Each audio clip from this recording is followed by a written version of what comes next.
আজকে আমি আর রিক যাচ্ছি মাসির বাড়ি। এটা হলো হাওড়া বালি, যেটা দক্ষিণেশ্বরের পরেই। প্রথমে আমরা অটো করে চলে আসলাম গড়িয়া মেট্রো স্টেশনে। এখানে এসে টিকিট কেটে আমরা মেট্রোতে উঠে পড়লাম। সব জায়গাও পেয়ে গেলাম। এই গড়িয়া থেকে দক্ষিণেশ্বর যেতে প্রায় 1 ঘন্টা লাগে। আমরা চলে আসলাম দক্ষিণেশ্বর। দক্ষিণেশ্বরে হচ্ছে লাস্ট স্টপেজ। এবার আমাদেরকে স্টেশনের বাইরে গিয়ে অটো বা বাস ধরতে হবে। আমরা দক্ষিণেশ্বর স্টেশনে নেমে বাইরে চলে এসেছি। ডান দিকে চলে গেলে দক্ষিণেশ্বর মন্দির, আর আমরা বাঁ দিকে চলে গেলাম অটো ধরার জন্য। অটো পেয়ে গেলাম। বালি যেতে গেলে আমাদেরকে বিবেকানন্দ সেতু পার করেই বালি যেতে হবে।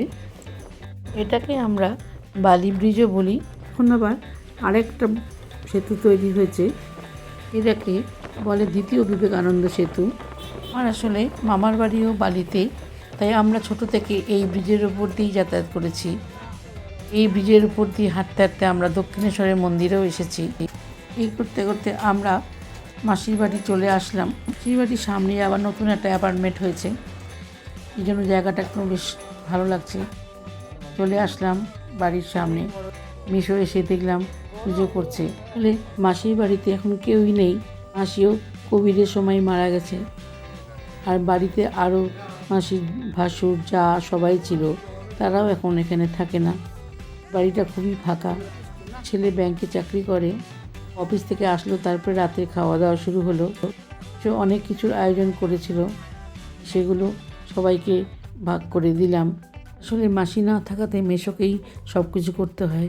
রান্নার লোক আছে, লোক থাকলেও নিজেদেরকেও অনেক কিছু করে নিতে হয়।